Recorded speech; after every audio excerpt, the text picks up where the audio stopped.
তোমার আমার কল্পনার রাজ্যই হলো পড়শি ডায়েরি, যার অপর নাম ভালোবাসা।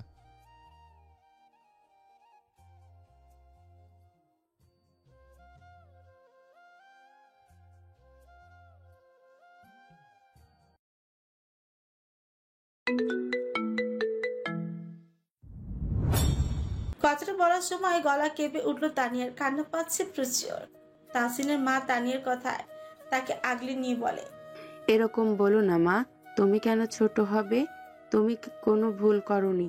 যে করেছে শাস্তির যোগ্য তো সে, না কি তুমি? তানিয়া ফুপিয়ে ওঠে। মনের গোপনে কালো মেঘ যেন ঝরে পড়ে অশ্রু আকারে। আজ নিজেকে যেন বড় অসহায় লাগছে। দোটানায় পড়ছে বেহায়া চিত্ত। মন মানে না, বোঝে না কিছুই। এত কিছু পরও সেই পাষাণ মানুষের প্রতি আগ্রহ, অনুরাগের অনুভূতি শূন্য হচ্ছে না। সেকেন্ড, মিনিট, ঘন্টায় যেন সেটা বেড়েই চলেছে। নিজেকে এখন তাচ্ছিল্য করতেই মন চাইছে তানিয়ার। তানিয়া নিজেকে সংযত রেখে ঠিক হয়ে বসে। তাহসিনের মা রুদ্ধশ্বাস ছাড়ে। তানিয়ার দিকে পানির গ্লাস এগিয়ে দিতেই সেটা সপাট করে তানিয়া। অতঃপর আবারও নীরব হয় পরিবেশ। কিছু লহমা পর শোনা যায় তাহসিনের মায়ের কণ্ঠ, খুবই ধীর এবং বুঝদার একটা ভাব ফুটিয়ে বলেন, তানিয়া, আমি এখানে আমার ছেলের তরফদারি করতে আসিনি, কিন্তু কিছু কথা অবশ্যই তোমাকে জানাতে চাই। কথাগুলো বলার একটাই উদ্দেশ্য, যাতে তুমি তাহসিনকে আরো ভালো করে বুঝতে পারো। জানি তুমি এখন তাহসিন এর নামও শুনতে চাও না, আর এটাই স্বাভাবিক। তানিয়া চোখ তুলে একবার তাহসিনের মায়ের দিকে তাকিয়ে আবার রতজন হয়ে বসে। ভদ্রমহিলা শুকনো ঢোক গিলে আবারও বলতে আরম্ভ করেন, তাহসিনের রাগ, তার ক্রুদ্ধ আচরণ আমি তার ছোটবেলার থেকেই দেখছি। সেই রাগ এর জন্য আমার কাছে সে কম মার খায়নি। আমার এখনো মনে আছে, ওর ফেভারিট একটা বল বাইট করে ছিঁড়ে ফেলেছিল আমাদের পোষা কুকুর। কুকুরটিকে যে তাহসিন এর প্রিয় ছিল না তা কিন্তু নয়, কিন্তু তার থেকে বেশি প্রিয় ছিল সেই বলটি। যখন সে দেখে তার বল উঠানে ছিঁড়ে টুকরো টুকরো হয়ে পড়ে আছে, তখনই যেন তাহসিন এর মধ্যে তৈরি হয় রাগের আভা। সেদিন আমি আমার ছেলেকে প্রকৃতপক্ষে উন্মাদ হয়ে রেগে যেতে দেখেছি। তখন তার বয়স কত হবে? এই ধরো 7 কি 8 বছর। রাগের চোটে আক্রোশ নিয়ে আমাদের পোষা কুকুরটিকে বড় একটা ইট দিয়ে আঘাত করে। কুকুরটি সেখানেই মারা যায়। কথাটি বলে তিনি থামেন। বুক ভারী হয়ে আসছে তার। এদিকে তানিয়া চকিত দৃষ্টিতে তাকিয়ে আছে তাহসিনের মায়ের দিকে। তাহসিন সম্পর্ক এরকম নির্মম কিছু শুনলে তা তানিয়ার ভাবনার বাইরে ছিল। তাহসিনের মা আবারও বলতে আরম্ভ করে, কুকুরটি মারা যাওয়ার পর হুঁশ ফিরে আসে তার। সে কোনো একটা বড় ভুল করেছে সেটা সে বুঝতে পারে। কান্না করে প্রচুর। এভাবেই আমার ছেলেটা বড় হতে থাকে। এত রাগ, এত আক্রোশ, এটা সে বংশগত পেয়েছে। তাহসিনের দাদি মানে আমার শাশুড়ি মা ছিলেন ঠিক তাহসিনের মতোই। আমার এখনো মনে আছে, আমার শ্বশুরের কোনো এক কথায় তার এত বেশি রাগ হয়েছিল যে তিনি উন্মাদ হয়ে ছুরি নিয়ে নিজেকে আঘাত করে বসে। আমার শ্বশুর যেন পাগল প্রায় হয়ে ওঠে। তখন আমার নতুন নতুন বিয়ে হয়। তাদের ভালোবাসার বিয়ে ছিল। আমার শ্বশুরকে তাহসিন এর দাদি প্রচুর ভালোবাসতেন। তার সমস্ত রাগ এসে গায়েব হয়ে যেত একমাত্র আমার শ্বশুরমশাই এর কাছে। আসলে এই রকম মানুষদের রাগ অতি দ্রুত আসে, আবার অতি দ্রুত চলেও যায়, কিন্তু এই রাগ আসা আর চলে যাওয়ার মাঝের সময়টুকুতেই তাদের হুঁশে থাকে না। এটা একটা রোগ, যে রোগ আক্রান্ত আমার ছেলে। যখন তাহসিন এর 16 বছর বয়স, তখন থেকে আমরা তার ট্রিটমেন্ট শুরু করি। ধীরে ধীরে ট্রিটমেন্ট এর প্রভাব পড়তে থাকে তাহসিনের মাঝে। পার্থক্য লক্ষ্য করা যেত ওর মাঝে। আমরাও অনেক নিশ্চিন্ত হতে থাকি, কিন্তু হঠাৎ একদিন ঘটে এমন কিছু ঘটনা যার প্রভাবে তাহসিন আবারও একই রকম হয়ে ওঠে। নিজ ইচ্ছায় নিজের চিকিৎসা বন্ধ করায় সে। তানিয়া তাকিয়ে আছে ভদ্র মহিলার দিকে। তার অতি কৌতূহল জন্মাচ্ছে। মনের গোপনে যাকে জায়গা দিয়েছে তার এমন অজানা অধ্যায় শুনি তানিয়া যেন হতবাক। তার জানতে ইচ্ছে করছে এমন কি হয়েছিল যার জন্য তাহসিন আবারও এইরকম হয়ে যায়। ভদ্রমহিলার গলা কাঁপছে। তিনি বলতে চেয়েও কিছু বলে উঠতে পারছেন না। মায়ের এমন অবস্থা দেখে তানহা নিজ থেকে বলা শুরু করে, দাভাই যখন কলেজ ফার্স্ট ইয়ার তখন আমাদের এক কাজিন ব্রাদারের সাথে মিলিয়ে একটা ছোট্ট বিজনেসের স্টার্ট আপ শুরু করে। দাভাই অনেক আশা নিয়ে এই বিজনেস শুরু করেছিল। আমাদের সেই কাজিন ছিল ভাইয়ের অতি ভরসা এবং বিশ্বাসের মানুষ। ছোটবেলা থেকেই তাদের সম্পর্ক ছিল অনেক ভালো, বন্ধুত্বপূর্ণ এবং সমঝোতামূলক একটা সম্পর্ক। যখন বিজনেসটা শুরু হয় তখন দাভাই আমার সেই কাজিনের থেকে বেশি টাকা ইনভেস্ট করেছিল। দাভাইয়ের বিশ্বাস ছিল যে আমাদের সেই কাজিন ব্রাদার তাকে কখনোই ধোঁকা দেবে না। আরিশ ভাইয়ের পর দাভাইয়ের সব থেকে বেশি বিশ্বাসের জায়গা ছিল আমাদের সেই কাজিন। কিন্তু দাভাইয়ের সেই বিশ্বাস যেন ভেঙে চুরমার হয়ে গেল। বিজনেসের যখন বেশ ভালো জায়গায় গিয়ে দাঁড়িয়েছে, ঠিক সেই সময় আমাদের সেই কাজিন দাভাইকে ধোঁকা দিয়ে সমস্ত শেয়ার বিক্রি করে টাকা হাতিয়ে নেয় এবং সমস্ত দোষের ভুক্তভোগী হতে হয় তাসিন ভাইকে। ব্যাংক থেকে নেওয়া লোন ভাইয়ার গলায় সাপ হয়ে দাঁড়ায়। সেই সময় যেন তাসিন ভাই দিশাহারা। এমন ধোঁকা পেয়ে দাভাই পুরাই ভেঙে পড়ে। সেদিন রাতে রাগ এবং দুঃখের চোটে নিজের পুরো রুম তছনছ করে। সেদিনের পর থেকেই দাভাই চিৎকার অ্যাটিটিউড করা ছেড়ে দেয়। শুধু মায়ের বরাতেই আরহাম ভাইয়ের কাছে যেত, ওষুধ নিয়ে আসলেও খেতও না। হয়তো কাউকে অতি বিশ্বাস করার রাগ নিজের উপরে ফেলে। তানিয়ার চোখে মুখে ফুটে ওঠে বিস্ময় একটা ভাব। তাহসিনের এমন অতীত শুনে খারাপ লাগা কাজ করে তানিয়ার মাঝে। বাড়িকে নিঃশ্বাস ত্যাগ করে তানিয়া। কাউকে ওপর থেকে দেখেই তাকে বিচার করা অনুচিত। তানিয়া কিছু বলে উঠতে পারে না, শব্দগুলো গলায় দলা পাখি রয়। তাহসিনের মা এবার তানিয়ার হাত ধরে বসে, কণ্ঠ সুলল ভাব মিশিয়ে বলল, কিন্তু আমার ছেলের মাঝে আমরা আবার পরিবর্তন দেখতে পেয়েছি তানিয়া। এত বদমেজাজি রাগী ছেলে কোনো মেয়ের হাতে বিনা কারণে থাপ্পড় খেয়ে তাকে এমনি যেতে দেওয়া আমাদের কাছে অনেক অবাক ঠেকে। তোমার করা সমস্ত অপমান চুপচাপ ঢোক গিলে নেওয়া, সেই থাপ্পড়ের পরিবর্তে তোমাকে কিছু না বলা, এইগুলা অনেক বেশি চমকিত ব্যাপার। আসলে জানো তো মা, আমরা যাকে ভালোবাসি তার জন্য আমরা আমাদের সবকিছুই পরিবর্তন করতে পারি।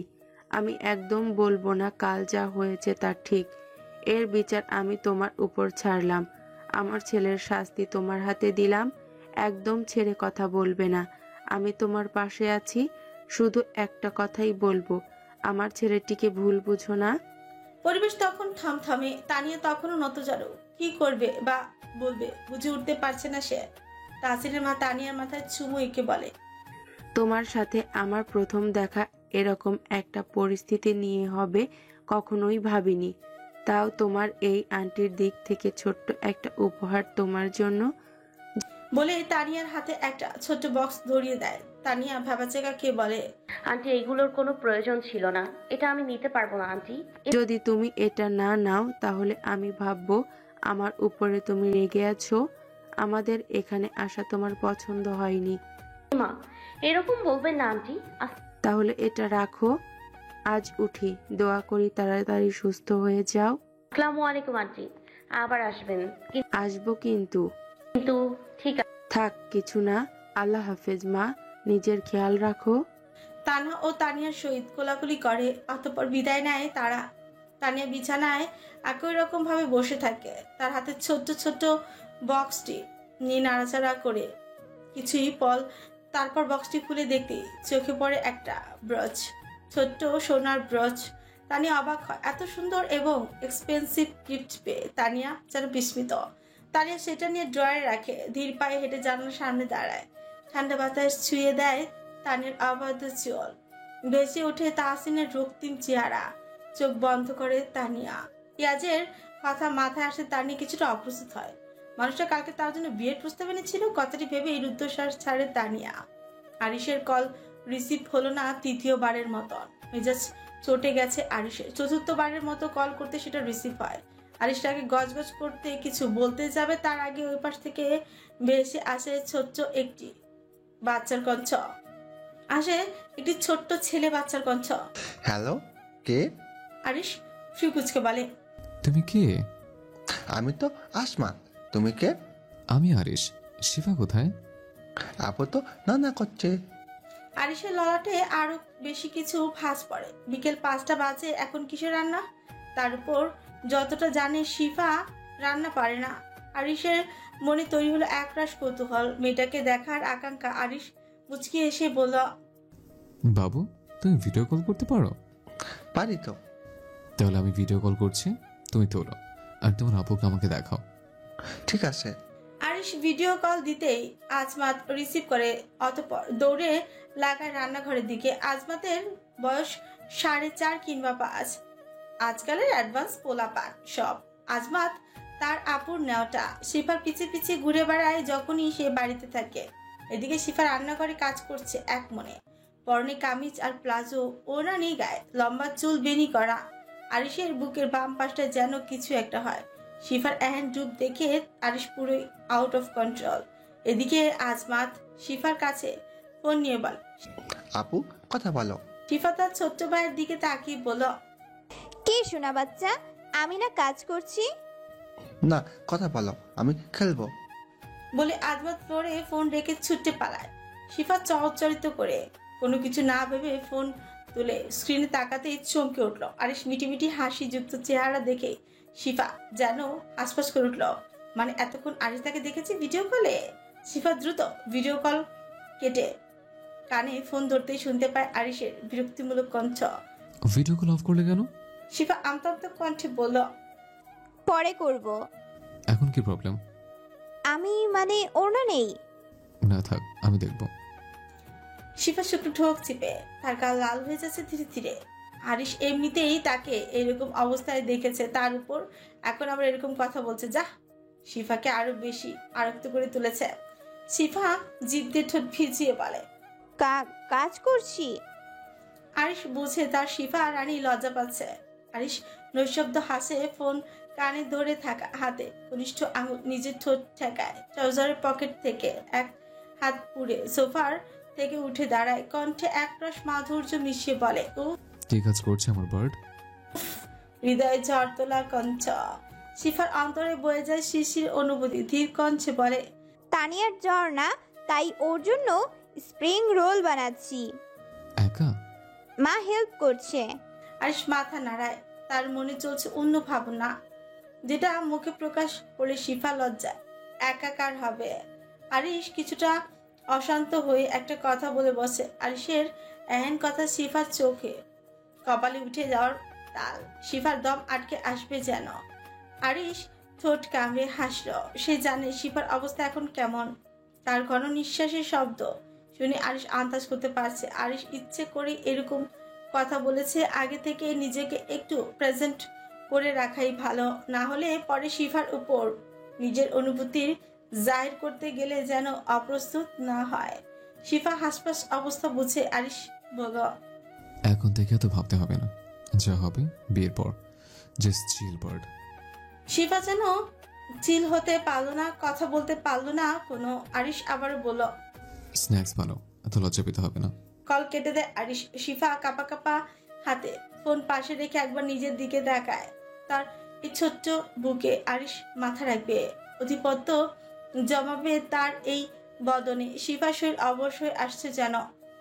এই সন্ধ্যা কাটলো তানিয়ার অতি সুন্দর। 4 বান্ধবী নিজ নিজ হাতে কিছু কিছু খাবার বানিয়ে একত্রে খায়, গল্প করে মজা করে। তানিয়ার অসুস্থতার কারণে কেউ তাহসিনের কথা তোলেনি। এদিকে তাহসিনের দিন কাটে ঘুমিয়ে, বেহুশের মতো ঘুমাচ্ছে সে।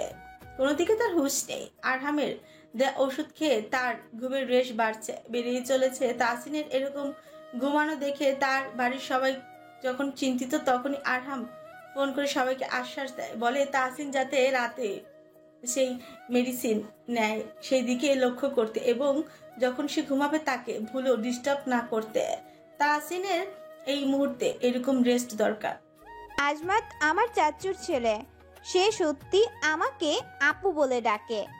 ছোটবেলায় আপি বলতে পারতো না, তাই আপু বলে ডাকতো। এখনো তাই ডাকে। আমার ভালো লাগে। ভিডিও কল রিসিভও করতে পারে। কথা তো বলে তোতা পাখির মতো। আমার সোনা বাচ্চা। সকাল, নতুন দিন, নতুন রূপ, নতুন সূচনা। তানিয়া আজ ঘুম থেকে উঠেছে অনেক দেরি করে। শরীর কিছুটা ভালো লাগছে। রাতে জ্বর আসলো, সেটা বেশি স্থায়ী হয়। তানিয়া উঠে সোজা যায় ওয়াশরুমে। কাল গোসল করেনি বিধা একেবারে গোসল করে কাপড় ধুয়ে নিয়ে বেরিয়ে আসে। লাল রঙের সুতি সালোয়ার কামিজ পরেছে সে, মাথায় পেঁচানো গামছা। ঘড়িতে তখন সকাল 11টা। কাপড় মেলে দেওয়ার জন্য তানিয়া বারান্দা যায়। মনটা হঠাৎ কেমন খচখচ করে ওঠে। ভ্রু কুচকে রাস্তার ওই পাশে তাকাতে দেখতে পায় সেই কাঙ্ক্ষিত পুরুষকে। একটা টি শার্ট আর ট্রাউজার পরনে, চোখে মুখে ক্লান্তির ছাপ, গ্লান মুখশ্রী, চোখ জোড়া রক্তে। তানিয়ার দূরে দূরে বক্ষ, মানুষের অপলক দৃষ্টি তার দিকে। দেখে মনে হচ্ছে তার চোখ জোড়া এতক্ষণ তানিয়াকে তালাশ করছিল। সন্ধ্যা, সময়টা তখন সন্ধ্যা। আকাশে জমেছে কালো মেঘের দল, শাসা শব্দে বইছে হাওয়া। পরিবেশ বেশ নিস্তব্ধ। হয়তো আবহাওয়া দেখে কেউ বাইরে বেড়াতে মঞ্জুর নয়। মাঝে মাঝে দু একটা অটো বাইক দ্রুত গতিতে ছুটে যাচ্ছে পথ ছিঁড়ে। তারিয়া দিন কেটেছে আজ নিজের হৃদয়ে মুঠোয় ধরে। শরীরে বারংবার বয়ে গেছে শীতল কাটা সৃষ্টি করা স্রোত। সেই সকালে নিজের ব্যালকনি থেকে দেখা সেই কাঙ্ক্ষিত মানুষের অবয়ব, লাল আখির ফ্যালফ্যাল দৃষ্টি তানিয়াকে নাড়িয়ে তুলেছিল ভেতর থেকেই। সেই যে ছাড়লো নিজের কক্ষ, হৃদয়ের গভীর থেকে উঠলে ওঠা অনুভূতিকে প্রশ্রয় না দিয়ে জমে বসে রইল অন্য কক্ষে। চোখে তৃষ্ণা জাগলো তাকে দেখার, চিত্ত ব্যাকুল বেগে ছুটলো। কিন্তু তানিয়া অবহেলায় ফেললো সমস্ত চাওয়া, শক্ত করলো নিজের বেহাইয়া অন্তরকে। পাষাণ হয়ে রইল আজ যেন চাপা অভিমানের কাছে হার মানল নরম অনুভূতি। মানুষটি যা করেছে তার জন্য এত সহজে ক্ষমা পাওয়া এবং তাকে ক্ষমা করে দেওয়া অতি বোকামি। তাহসিনের সমস্ত অতীত শুনেছে, মনে মনে আহত হয়েছে, কিন্তু তার মানে এটা একদমই নয় যে ঘটে যাওয়া ঘটনাটা তানিয়া এত দ্রুত ফুলের চাপে।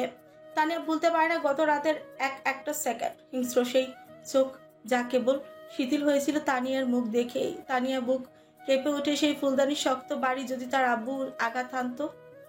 বিদ্যুৎ চমকানো কঠোর শব্দে তানিয়ার চেতনা ফিরে ধপ করে বিছানা ছেড়ে উঠে দাঁড়ায়। কেন জানি মনটা আনচান করছে। লম্বা চুল হাত খোপা করে বেরিয়ে আসি রুম থেকে। ঘড়িতে প্রায় 7টা বাজতে চললো। মনকে বোঝালো সেই মানুষ এতক্ষণ চলে গিয়েছে, কিন্তু আদৌ তো কি তাই? শরীর কেমন লাগছে মা? সোফায় বসে থাকা আপন আব্বুর কণ্ঠে তানিয়া কিছুটা কেঁপে উঠল। অতঃপর ধীর পায়ে হেঁটে আব্বুর পাশে বসে মলিন হাসি ফুটিয়ে বলে, আছি আব্বু। ইয়াসিন সাহেব মেয়ের মাথায় হাত বুলিয়ে দিল আদুরে ভঙ্গিতে। তানিয়া হাসপাস করে উঠল। হঠাৎ করে ভীষণ কান্না পেল তার। কেন যেন হুট করেই মনে হলো এই ভালো মানুষটির ভালো মেয়ে হয়ে সে উঠতে পারেনি। কাল যা কিছুই হয়েছে শুধুমাত্র তার জন্য হয়েছে। তানিয়ার ঠোঁট কামড়ে ধরলো, গলা কাঁপছে তার। তানিয়া হামলে পড়ে ইয়াসিন সাহেবের হাত দুটো ধরে ফেলল। কিছুটা অবাক হলেন ইয়াসিন সাহেব নিচেও। তিনি কিছু বলে ওঠার আগেই তানিয়া ফুপিয়ে উঠে বলতে শুরু করলো, আমায় মাফ করে দাও আব্বু, আমি তোমার যোগ্য সন্তান হয়ে উঠতে পারিনি। কাল যা কিছু হলো সবটাই আমার জন্য। তোমাকে অসম্মানিত হতে হলো আমার জন্য, শুধুমাত্র আমার জন্য। ইয়াসিন সাহেব তবদা খেয়ে রইলেন। এদিকে তানিয়ার কান্নার রেশ বাড়ছে বই কমছে। অপরাধ বোধে মাটির সহিত মিশে যাচ্ছে সে। ইয়াসিন সাহেব ঠান্ডা মেজাজি মানুষ, অতি হটকারিতা তার পছন্দ নয়। মানুষ বোঝেন তিনি, যে কোনো পরিস্থিতিতে নিজেকে শান্ত রাখতে সক্ষম তিনি। কাল যা কিছু হয়ে গিয়েছে তার দোষারোপে সে কখনো নিজের মেয়েকে করে না, কিন্তু কালকের ঘটনার দ্বারা বুঝেছেন অনেক কিছু। ইয়াসিন সাহেব নিজের হাত দুটি মেয়ের হাত থেকে ছাড়িয়ে নিলেন। তানিয়া অশ্রুসিক্ত নয়নে তাকে রইল আপন আব্বুর দিকে। তাকে অবাক করে দিয়ে মেয়ের স্নিগ্ধ শুভ্র মুখ নিজের হাতের আজলায় নিয়ে মৃদু হেসে নরম কণ্ঠে বলেন, আমার সন্তান আমার গৌরব, আমার অসম্মানের কারণ নয়। কাল যা কিছু হয়েছে সেখানে তোমার কোনো দোষ নেই আমার মা। নিজেকে দোষারোপ করা বন্ধ করো। এই যে তোমার আব্বুর বয়স হয়েছে, এই বয়সটা তো আমি ভবঘুরো হয়ে পার করিনি। এই বয়স অবধি আমি মানুষ চিনেছি, নিজের জীবন গুছিয়েছি, তোমার মাকে বিয়ে করেছি, তারপর তোমাদের 2 ভাই বোনকে নিয়ে এই আমার জগৎ। তানিয়া নিনিমেষ তাকিয়ে রইলেন ইয়াসিন সাহেবের দিকে। জমে ওঠা উষ্ণ মেঘ জল হয়ে গড়িয়ে পড়লো আঁখি বেয়ে। ঠোঁট ভেঙে আসলো তার, কাপা কণ্ঠে বলল, কিন্তু আমি সত্যি জানতাম না এমন কিছু হয়ে যাবে। উনি কেন এলো আব্বু? কেন সব জটিল করে দিল? কিচ্ছু জটিল হয়নি। আমারও ভুল হয়েছে। কালকে ইয়াসদের আসার কথা তোমাকে আগে জানানো উচিত ছিল। এটাও তো আমার ভুল, তাই না? তানিয়া চুপ করে রইল, কথা খুঁজে পাচ্ছে না সে। ইয়াসিন সাহেব আবারও বললেন, তাহসিনকে আমি ছোটবেলা থেকে চিনি, বদমেজাজি, রুক্ষ স্বভাবের ছেলেটা। কিন্তু কাল আমি ওর এমন একটা দিক দেখেছি যেটা আমি কখনোই দেখিনি। আমি একজন পুরুষ, অন্য পুরুষের ভাবনা চিন্তা আমি কিছুটা হলেও বুঝে নিতে পারবো। জানো তানিয়া, প্রথম যখন আমি কাল তাকে আমাদের বাড়িতে দেখি তখন আমি ভীষণ অবাক হয়েছিলাম। কিন্তু পরে যখন সে শীতল কণ্ঠে তোমাকে বিয়ে করার প্রস্তাব আমার কাছে জানালো, তখন যেন আমি আসমান থেকে পড়ি। তার প্রস্তাব একটাই, সে তোমাকে বিয়ে করতে চায়। মেয়ের বাবার কাছে সোজাসুজি এরকম প্রস্তাব দেওয়ার জোর অনেক কম ছেলেদেরই থাকে। তানিয়া অবাক হয়ে শুনছে সব। আজ যেন অবাক হওয়ারই দিন। প্রথমে তাহসিনের মা এবং বোন এসে তাকে অবাক করে দিয়ে গেছে, আর এখন ইয়াসিন সাহেব তাকে অবাক করে দিচ্ছে। তাহসিন এতটা এগিয়ে যাবে তানিয়ার ভাবনার বাইরে। কেন জানি হুট করে লজ্জা ঘিরে ধরলো তানিয়াকে। আব্বুর মুখ থেকে এমন কথা শোনা যে কোনো মেয়েকে কিছুটা লাজে ধরবে। মনের মধ্যে বয়ে চলা উথাল পাথাল ঢেউয়ের ন্যায় অনুভূতি যেন লুটপাট করলো হৃদয় রাজ্য। মানুষটা এরকম কেন? সব ফয়সালা তার হুটাটে নিতে হয় কেন? রাগ হলো কিছুটা তাহসিনের উপর। ইয়াসিন সাহেব মেয়ের কপালে চুমু এঁকে বললেন, অত ভালোবাসা আমি বুঝি না, কিন্তু এটুকুনি বুঝেছি ওই ছেলেটা আমার মেয়েটাকে ভালো রাখতে পারবে। একটা বাবা তার মেয়ের জন্য আর কি চায়? প্রথম লাইনটুকু একটু রসিকতা করেই বলেন ইয়াসিন সাহেব, কিন্তু পরের বাক্যগুলো ছিল তীব্র আত্মবিশ্বাস পথ। তানিয়া হতবাক, কিসব চলছে এখানে? পরিবেশ এরকম শিরশিরে কেন? তানিয়া মাথা নিচু করে নিল। মানুষটা তার প্রতি এতটা সিরিয়াস কেন জানি নিজেকে ভাগ্যবতী ভাবতে মন চাইছে। তানিয়ার বসে থাকতে পারলো না, সোফা ছেড়ে উঠে গেল। ইয়াসিন সাহেব আর মেয়েকে আটকালেন না। লাজুক তার মেয়ে, বুঝেন তিনি। রাত তখন প্রায় 12:30। তীব্র থেকে তীব্রতর বিদ্যুতের আওয়াজে চমকে উঠে ঘুম ভেঙে গেল তানিয়ার। পাশে তাকে দেখলো তার মা আরামে ঘুমে নিমজ্জিত। সারাদিনের ক্লান্ত পরিশ্রম, এরপর এই ঘুম অগ্রাহ্য করে সে বাইরে উথাল পাথাল পরিবেশ। আজ কেন জানি হুট করে মায়ের সাথে ঘুমাতে মন চাইল তানিয়ার। হয়তো নিজের উপর আত্মবিশ্বাস তার ছিল না। ব্যালকনি জানলা থেকে নিজেকে দূরে সরিয়ে রাখার এই যেন এক পরীক্ষা। ওয়াশরুম থেকে বেরিয়ে তানিয়া চিত্ত আনসান করে উঠল, শ্বাস ফেলল দ্রুততার সঙ্গে। না চাইতো পা বাড়ল সিঁড়ি বেয়ে নিজের কক্ষের দিকে। কক্ষে প্রবেশ করে তানিয়ার গা শিউরে উঠল। ফাঁকা কক্ষ, বিদ্যুতের কুট শব্দ, সাথে বারংবার কক্ষের মধ্যে দপদপিয়ে উঠেছে বিদ্যুতের ঝলকানি। তানিয়া কাঁপা কাঁপা হাতে বেলকনির পর্দা সরিয়ে দরজা খুলে দিল। সঙ্গে সঙ্গে প্রবল বাতাস ছুঁয়ে গেল তানিয়ার চোখ মুখ। প্রবল বর্ষণে ম্লান করছে ধরণী। তানিয়া চোখ বুজে এবার সোজা তাকালো রাস্তার ওই পাশে। সঙ্গে সঙ্গে নরম অবয়ব থরথরি উঠল। শরীরের সমস্ত শিরা উপশিরা ধপধপ করে শরীরে বইয়ে দিল তড়িৎ প্রবাহ। নিজের দুই চোখে বিশ্বাস করতে পারছে না সেই কাঙ্ক্ষিত মানুষটি এখনো সেই একই জায়গায় একইভাবে দাঁড়িয়ে, সেই সকাল থেকে যেন করছে কোনো তপস্যা। তানিয়ার শরীর অসাড় হয়ে গেল, যেন নিজের সমস্ত অভিমান ভুলে মাথায় হাজির হলো কেবল সে মানুষটির চিন্তা। মনে পড়ল বৃষ্টি এখন থেকে হচ্ছে না, সন্ধ্যার পর থেকে বৃষ্টি হচ্ছে অবিরাম। তার মানে মানুষ এতক্ষণ বৃষ্টিতে ভিজছে। কেউ যেন তানিয়ার হৃদয় খামচে তোল। দিক বেদিক শূন্য হয়ে ছুটে পড়ে গেল নিচে। ছাতা নেওয়ার কথাও মাথায় আসলো না। দরজা খুলে এক প্রকার দৌড়ে বেরিয়ে গেল। মুহূর্তে সে কাক বেচা হলো। তাতে অবশ্য তার ধ্যান কোথায়? রাস্তা পেরিয়ে সোজা গিয়ে দাঁড়ালো তাহসিনের মুখোমুখি। হাঁফাতে লাগলো প্রবল বেগে। অতঃপর ক্রোধ নজরে তাকালো তাহসিনের চোখে। এদিকে তাহসিন যেন নির্বিকার, আঁখি জোড়া ঠকঠকে লাল, হাত পা ছিটিয়ে গেছে এতক্ষণ বৃষ্টিতে ভেজার কারণে। চোখের তৃষ্ণা, বুকের হাহাকার। তাহসিনের পারে না নিজেকে মিটিয়ে প্রেয়সী রাগ ভাঙাতে। তানিয়ার চোখের কোণ বেয়ে গড়িয়ে চলল অশ্রু জল, যে জল মিলেমিশে একাকার হয়ে যাচ্ছে বৃষ্টির সাথে। তাও যেন প্রেমিক মহাশয় বৃষ্টির জলের সাথে গুলিয়ে ফেললেন না প্রেয়সীর অশ্রু। তানিয়া চেতিয়ে উঠল। ক্রোধে ফুটতে ফুটতে মৃদু চিৎকার করে বলে উঠল, কি চান? এরকম করে কি প্রমাণ করতে চান? কেন আমায় অপরাধ বোধে ভুগতে বাধ্য করছেন? কেন করছেন এরকম তাহসিন? তাহসিন নির্বিকার, তার শরীরে যেন কোনো রাগ নেই। কণ্ঠে জোর আনার চেষ্টা করলো, কিন্তু হলো না। কাল থেকে মেয়েটার অশ্রুর কারণ হয়ে দাঁড়াচ্ছে সে নিজেই।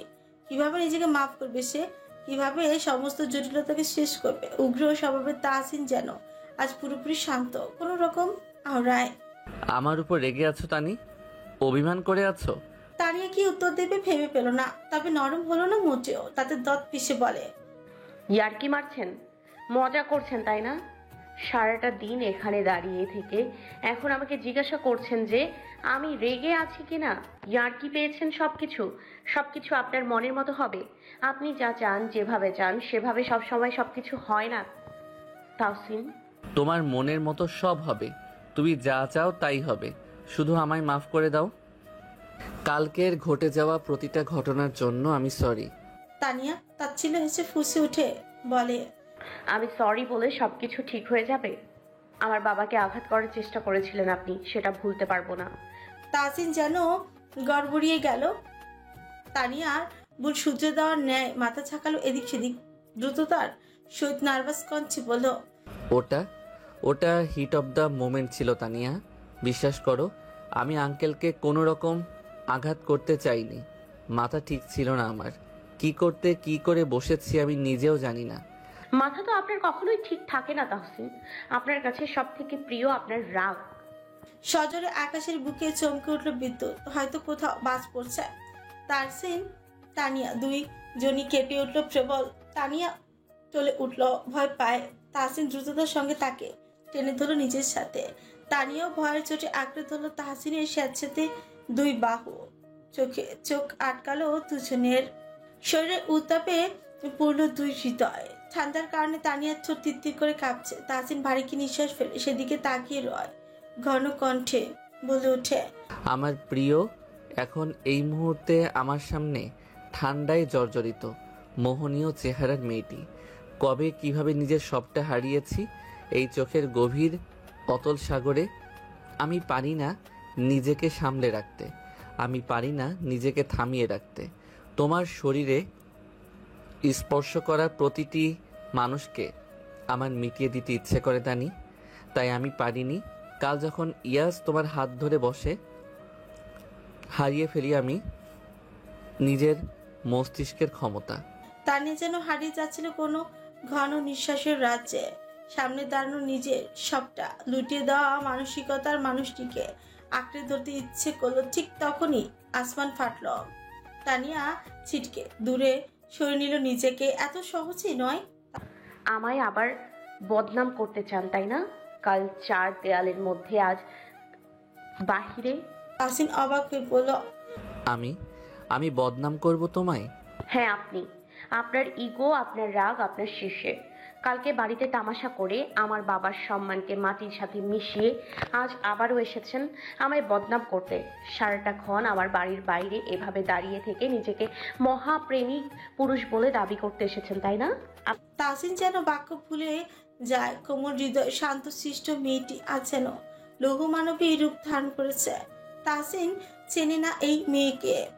পরনের কাপড় লেপটে গেছে লতানো বদনের সাথে। দৃশ্যমান হয়ে উঠেছে অনেক কিছু। তাহসিনের মাঝে বয়ে গেল তড়িৎ প্রবাহ। অনেক অনেক সাহস সঞ্চয় করে এগিয়ে গেল তানিয়ার দিকে। কোনো কথা না বলে তানির ওনা চেপে ধরে। মুহূর্তটি সেটি পুরোপুরি মুড়িয়ে দেয় তানিয়ার দেহের সাথে। তানিয়া ঠকঠক করে কাঁপতে লাগলো। তার করা কথার উত্তর যেন তাহসিন কাজে প্রকাশ করলো। বদনাম হাস্যকর। এই মুহূর্তে যদি আমার ভিতরে জ্বলা আগুন তুমি দেখতে, তাহলে এই কথা তুমি বলতে না তানি। নিজেকে মিটিয়ে দেব, কিন্তু কখনো তোমার সম্মানে আঙুল তুলতে দেব না কাউকে।